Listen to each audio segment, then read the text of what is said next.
All right, good morning, everyone. I'm Attorney General Dave Sunday, and I want to thank you all for joining us today for a discussion that impacts every community all throughout Pennsylvania. And in fact, I would say it impacts nearly every household in every community throughout Pennsylvania. And what I'm talking about is social media, which, as we all know, is a primary mode of communication used by young people and many adults. But our focus today is on how social media affects and influences students. We know social media is a pervasive presence that really has taken the place of a phone call and many times in-person interactions. And I'm sure that everyone watching and listening has experienced social media and has an opinion about it. And before I go on here, I want to take a minute to tell you who is standing up here with me today. So we have Dr. Sarah George. Dr. Sarah, nice to see you. And you're Assistant Director at, where? Berks IU 14. At Berks IU 14, sorry. It's hard to read Brett's handwriting sometimes. At IU 14. And so we have two students with us as well today, and that's Rosalie and Gabby. Rosalie and Gabby, nice to see both of you. And you're both also with the student at Berks Catholic, correct? Yes. Wonderful to have you. And we also have with us our Office of Public Engagement Director, Michelle Nutter. Wonderful to see you as well. And a few of the students, the students will be speaking here shortly. So with that being said, I'm sure everyone watching and listening has experienced social media and has an opinion about it. But our discussion today will be an amplification of what our students think and feel about it, which is unbelievably important because when we're talking about policy and we're talking about decisions that we have to make that impact children's lives, it's critical to remember that we as adults don't always have all the answers, and it's so important for us to listen to the people that are actually being impacted on a daily basis, which is why we set out to do this. So we wanted to talk about how students use social media, what it means to them, how it shapes them and influences their decision-making, how it makes them smile, when it makes them laugh, when it makes them cry, when it makes them angry, and other issues as well, and when it makes them consider doing something out of character that all too often we see. I, along with my colleagues at the Office of Attorney General, have learned a lot in recent months about what causes these reactions through conversations with students throughout the entirety of the Commonwealth. I am beyond fortunate to be joined by some of those students today in a series of teen talks at locations in Southeast, South Central, and Northwestern Pennsylvania. We listened and learned from students who told us that social media is inescapable. It is a permanent fixture in their daily lives. They offered examples on when it is a good thing and when it is also a bad thing. And I feel strongly that we need to act accordingly in response. And that is what the teenTALK program was all about. At the end when we completed having these conversations, we wanted to put together a product. An end product of that program is actually this report that I'm holding up right here. This report is an illustration of the conversations that we had with these teens and with recommendations for all kinds of different people, and we're going to go into that as well. This report essentially is a manual for what students, schools, families, community, and government leaders need to know and what needs to be done to improve online communications and interactions. So those interactions do not continue to cause feelings of pressure and anxiety, and in the worst cases, isolation, depression, and unfortunately, situations that can be worse. Let me be clear. This is absolutely not an indictment on social media. This report is our best effort to represent what the students told us. This was a learning endeavor on our part, which is absolutely crucial. I know that, I remember many years ago when I was their age, and I promise you that I always thought that I had the answers and adults wouldn't ask me. And so obviously now as we grow up and we get older, we have to recognize the same thing. Students told us all about the benefits of social media, how it can be a conduit for healthy connections and conversations within their social circles. We heard from students who feel more comfortable in online spaces versus face-to-face interactions. And we heard how social media can be a timely source for knowing about what is happening within their community, social events, school delays and closures, and alerts about scams and other safety precautions. All of those things are technology doing its best work. But it is known, I'll say that it is not a state secret that there is a darkness to social media as well. The Office of Attorney General is committed to exploring that darkness and the harm that it causes for Pennsylvanians. My office has been particularly active in learning about artificial intelligence and chatbot technology. We have taken action demanding more protections from the producers and vendors of these products.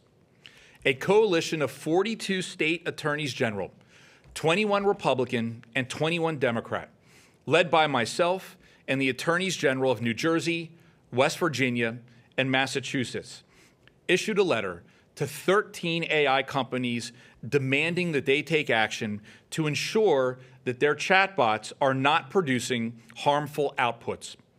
These have resulted in productive discussions that we will be in a position to talk about in much greater detail in the near future. And based on what we heard from students, that action, that collaborative action with the AGs from across the country absolutely must and will continue. I could not be more proud to serve as Pennsylvania's Attorney General, but my most important job in this entire world is being a father to my son. The environment that these students must exist in is truly intolerable. Just listen to the words that these students use to describe what they experience on a daily basis. Bed rot, doom scrolling, brain fry. To hear these groups of students elaborate on those harms and really paint a picture of what it looks like to be all consumed by a digital arm that is constantly around them was alarming. I remember when I walked in for the first teenTALK session, I looked around to the room and I said to the students, all right, how many of you are on social media, in some form every day? Every hand goes up. Okay. How many of you are on social media 3 to 4 hours a day? Every hand went up. I said, okay, how many of you feel that in your personal experiences, that interaction in some way, shape, or form causes harm in your young life? Every hand went up. And that was the exact same through every single one of these talks. And it motivated us to take action. These stories that we heard at our teenTALKs have been used in ongoing discussions with social media companies because they provide real-world situations to our once anecdotal concerns. However, this is just the tip of the iceberg. Our report provides calls to action for students, parents, school administrators, and governmental leaders such as myself. And I always say this is very important. Technology and innovation are critical, amazing things for society. That being said, like any other tool, if used by the wrong people in the wrong way, they can be unbelievably damaging. And so we want to make sure that the guardrails are up before the crash happens, because you can't put them up after the harm has been done. So I'm joined today by student leaders, school administrators, because we want this report to be more than just words on a page. So at this point, I would like to introduce some of our students who we brought out here today, and I want to thank them because this is a very, very busy time of year for students, and they're both finishing 11th grade, right? Yes. Going into your senior year, and so I'm guessing there are things going on. Mm-hmm. Okay, and so it's an honor to have you here with us, and so I'm going to take, and I will first call up here, Rosalie. The mic is yours. Hello, my name is Rosalie Perlman. I attended one of the teenTALKs. I was at the one in Berks County. And I have to say, I think it was really productive being able to talk about the dangers and the harms of social media as well as the positives, because there are positives. There are like cute videos. I get a lot of videos of animals on my free page, but there's also harmful things, and it's kind of normalized on social media sometimes. And I think that can be really difficult because toxic communities can form, toxic words. People are braver behind a screen. So I think it's important to acknowledge the dangers of it as much as it is a tool, as well as with AI. AI is kind of like a yes man. It'll agree pretty much with whatever you say because it takes what it's receiving and uses that to make an answer. So it doesn't have the full perspective on things, and that can be very dangerous when trying to get advice from it or when people develop like a parasocial relationship with AI rather than socializing with people their age. So I think like while these things are good and can be helpful for people, I think it's also dangerous, and it does need to be taken into account that these things are dangerous and not helpful. But I think overall, like being able to experience going to the Teen Talks and being able to collaborate with other students in my area and to hear so many of the thoughts that I have myself put into words and being able to explain that to someone in a position of power was very helpful, as I want to be like active in my community when it comes to advocating for mental health as a something that's very important to me.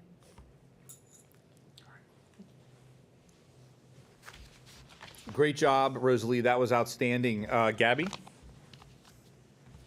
Hi, I'm Gabby Fry. I also attended the teenTALK in Berks County, and I really thought it was helpful insight on really showing the true colors of the internet, because everyone truly has their own experience with it. Some people could have a good experience, some people could have a terrible experience, and it affects their lives so differently that the range is so hard to identify. And when you have different voices like that all in the same room with a position of power like the attorney, it's really important to voice all of our opinions and really shed light on the dangers of it, but also the effects that it could have positively on our lives. And I think that one of the recurring themes was that it could definitely be used more to impact our lives positively instead of negatively like it does. So I think the focus of shifting that energy from negative to positive was really like one of the reoccurring themes that came up in this teenTALK. And I thought the experience was really well done. I think that it was really helpful to, once again, like share the flow of ideas with all the students, because everyone truly has their different opinions, and to create a community where it's acceptable to talk about all of those and just really create like a powerful statement with the opinions. I think it's very important to do, and I think a lot more should be done about it.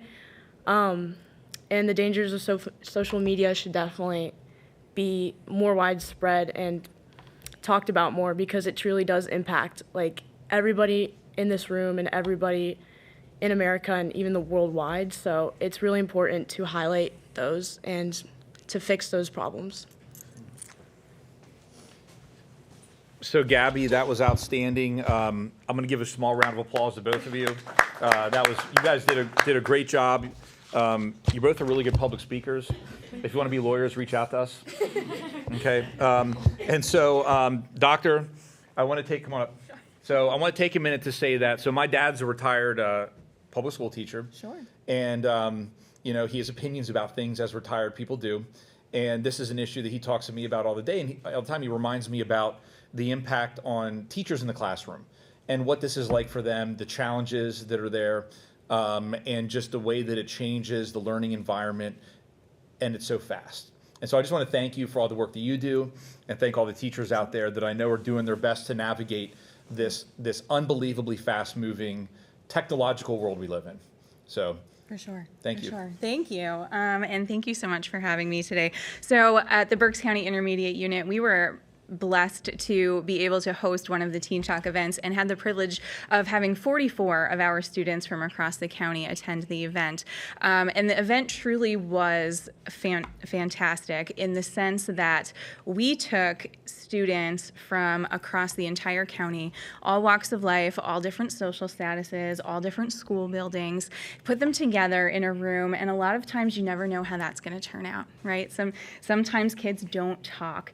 And during the teenTALK event, it was fantastic to see all of the students so actively engaged and participating and able to connect with one another about not only the positives of social media and what they had in common, but the challenges that they had in common, and to see that there are so many other students across the county that are dealing with the same things they are: cyberbullying, mental health concerns, self-esteem issues, all of those things that come with some more of that negative social media use. We are, in a spot where teen voice and youth voice is really so important, and we are so glad that our teens were able to have a voice in all of this. Teen voice is truly not just them giving their opinions, it's their lived experiences. We're asking the people who are living this currently, today, in the moment, how is this affecting you? What's happening in your life? And what can we do? They not only brought their challenges to the floor, but they brought solutions. And ensuring that we continue to have teen voice will not only bolster them in their own leadership skills, but allow us to solve the problems with people who are working through the problems currently. They are our future leaders. So allowing them and empowering them to speak about not only their challenges, but how can we fix it for them as the adults? How can we start that movement for them is really so important. I also wanted to talk just briefly about what schools and IUs can kind of continue to do to move forward in supporting our teens and our youth and ensuring teen voice. And that is just continue to be as supportive as you can and listen to what the teens are going through, what our youth are going through. Like I said before, they not only have challenges, but they have solutions. And if we're able to listen to their solutions, we can positively affect policy, procedure, legislator, all of those things that are coming through that can move forward in the schools and really bring change. Continue, please, to support your Avidium clubs, support your mental health clubs, support your tiered supports within the school system, and ensure that students feel that their voice is being heard and that there is a place for mental health concerns and that there is a place for them to speak openly about the challenges that they are going through. Because they can truly not just make change, but they can assist you in making the changes for your building, your area, your school district, your community. So, thank you. Oh, that was wonderful. Thank you. Yes, thank you so much. So, on behalf of the students who were brave enough to be candid and honest about very personal parts of their lives and daily behaviors, I challenge everyone to listen to, in their words, and you did that. When I say everyone, who am I really speaking to? So there are categories of action points in this report. So the report you'll see is broken down. The report you'll see, which is right here, you'll see the report is broken down into different sections, and part of that includes action points for students, action points for schools, action points for parents, and legislative leaders. It also includes many samplings, to the best of our ability, of specific things that were said by the students during the Teen Talks. And so that's just a critical part of this. As I mentioned, the producers and manufacturers who are making huge profits from social media and other tech products, I encourage them all to read this over for recommendations for action as well. And I promise you that we are utilizing things that we learned during this process in our discussions with them in many different ways. And so I want to highlight just a few main points within each category that really stood out to me. And let me just remind everyone that these recommendations were built from experiences and needs articulated specifically by the students. So we're not up here claiming to have all the answers pulled from thin air. We really dug into what the students told us and specifically the changes that they wanted to see. So for students, we offer a challenge that they reassess the value of in-person interactions and real-world experiences as they are the most genuine. We are not telling students to delete their social media apps. We are suggesting that they consider curating what they see on their devices by disabling and blocking harmful spam content and set limits on how long they are online and stick to those limits. For parents, encourage your children to engage in those in-person experiences. Set an example Look up from your own phone and talk to your kids about what they see online and listen to them. And at times, remember that you are their parents, and if their use of social media becomes unhealthy, intervene. For school leaders, continue to teach students about digital safety. Really, those lessons cannot start early enough.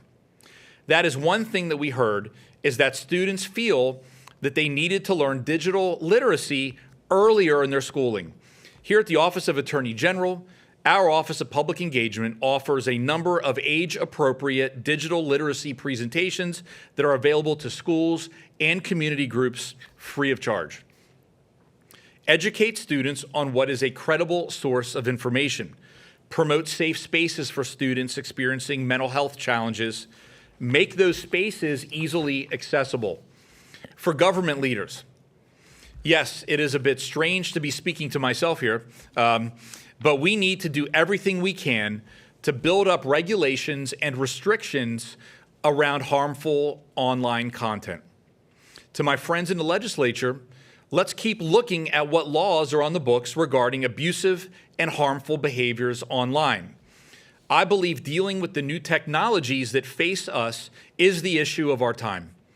The advancement of technology and public safety cannot be mutually exclusive. As state policymakers, we have the responsibility to act. And that's why I am pleased that legislation like the Safe Chat legislation offered by Senator Pennycook and broader data privacy legislation offered by Representative Pielli are going through the legislative process now. Those are just two bipartisan examples of the work that's being done in this space. There are many others as well. My office has been an active partner in this legislative process, and we will continue to do so. The Office of Attorney General has a number of tools already to address these critical issues, and we are actively using them. Using existing resources and authority, I established a technology and privacy protection unit within the Office of Attorney General's Public Protection Division, which is leading all of our efforts in that space. I say again, that's the establishment of a technology and privacy protection unit. And that ties into our last intended audience, tech and social media companies. The onus upon you to look beyond financial profits and work with partners in the public sector to ensure new product rollouts are done safely and with user wellness at the forefront. True change cannot happen without your buy-in. The experiences and the fears of these students make it clear. We cannot wait until after the crash to put up the guardrail. Let me be clear. If social media companies will not protect their users, especially our children, from the harmful effects of their platforms, I will use every tool that I have to hold them accountable and to force those necessary changes. Working with my fellow attorneys general from all across the country, I am confident in our ability to effect change in this critical and rapidly evolving space. So on behalf of my office, I can say that dialogue has already started, and we do not intend to leave those conversations without meaningful results. So in closing, I want to close my comments by again applauding the students who participated in all these investigations, and in particular, the two that have joined us today. I appreciate you more than you possibly know. We realize it's not the easiest thing to sit across the table from an adult that you may not know or be familiar with and share personal feelings. So I thank you all for having the courage to do that and for being so honest. Thank you for making this a worthwhile endeavor. Social media, AI, and modern technology is not going anywhere. It's here to stay, and it will keep changing, oftentimes by the day. So the future is now. So it is time for elected officials, government leaders, community leaders, school leaders, parents, and students themselves to keep up. This report is not in itself a new law, policy, or regulation, but it's information, valuable information, directly from the population we try the hardest every single day to protect, which is our duty. And those efforts will not stop. On behalf of my colleagues at the Office of Attorney General, we make that commitment to keep working. Thank you, and stay safe.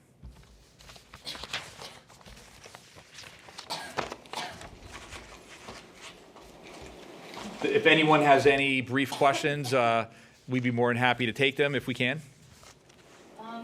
It sounds like in these conversations, an emphasis that social media has, good and bad, but definitely marching towards less time is going to be a good part of the solution.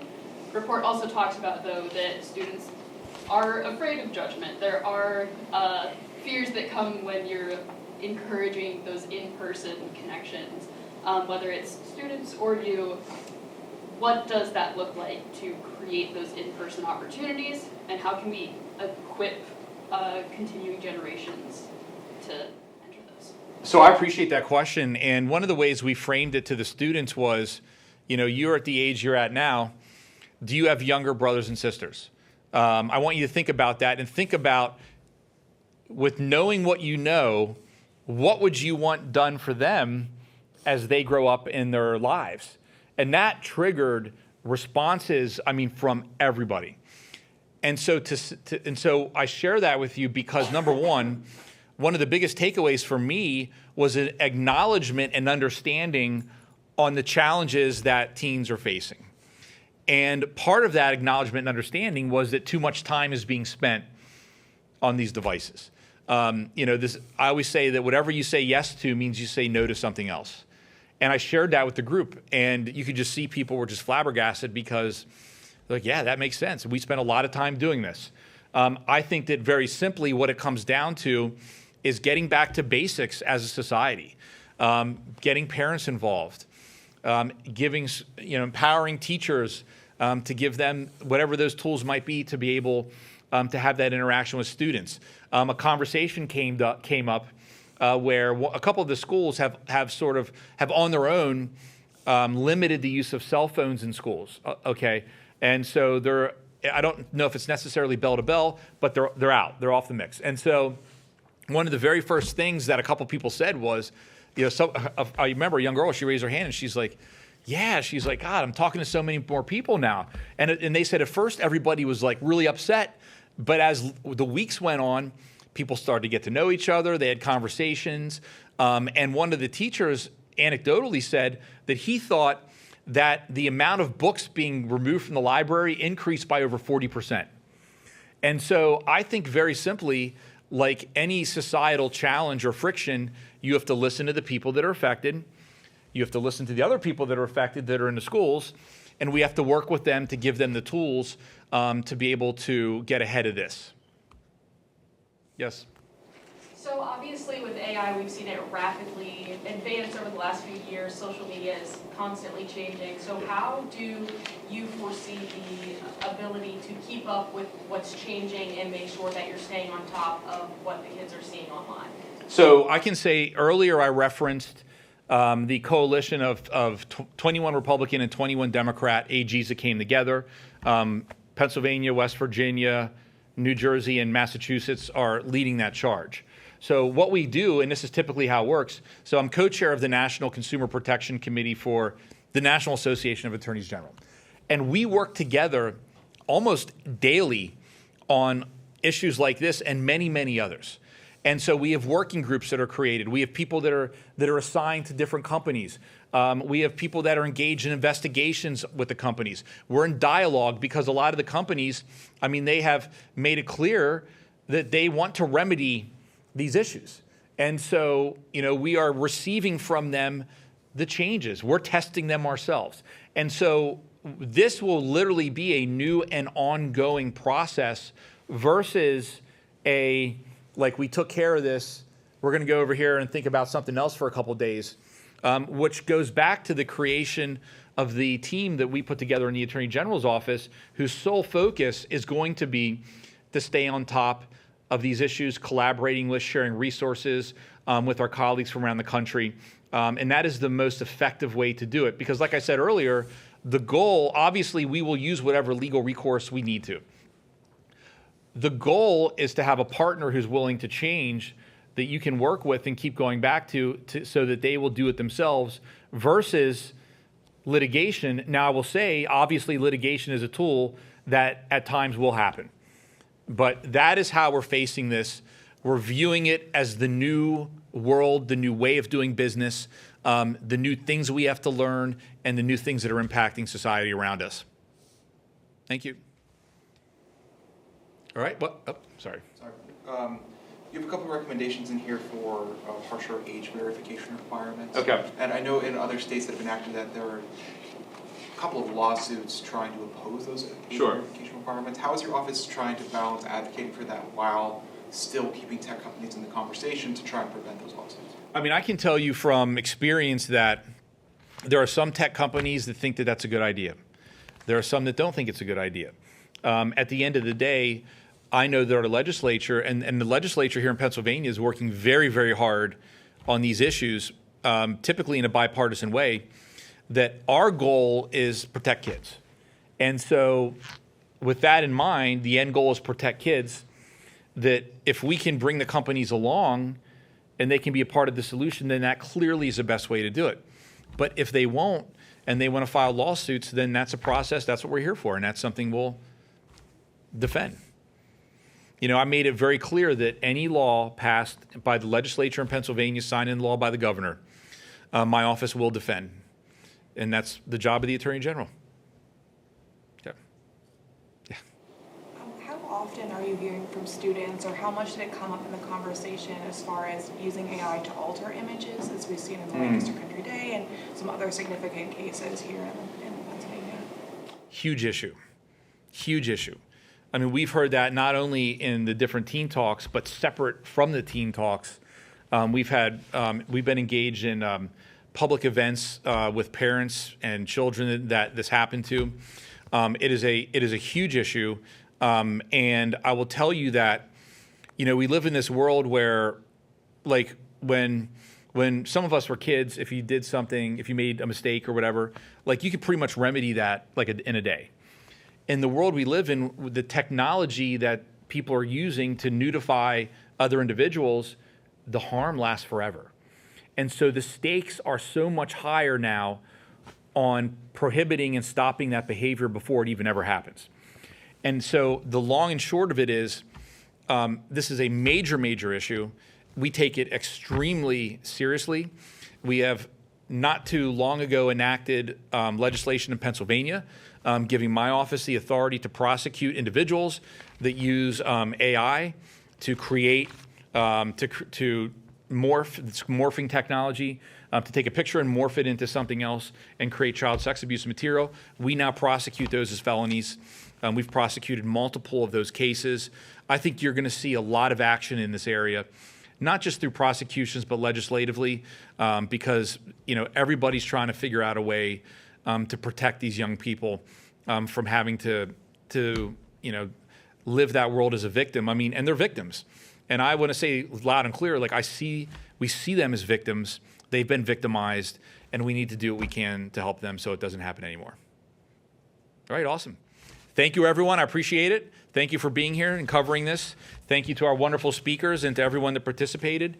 And I hope that everybody has a great day. Awesome. Great job. Thank you. How'd it feel?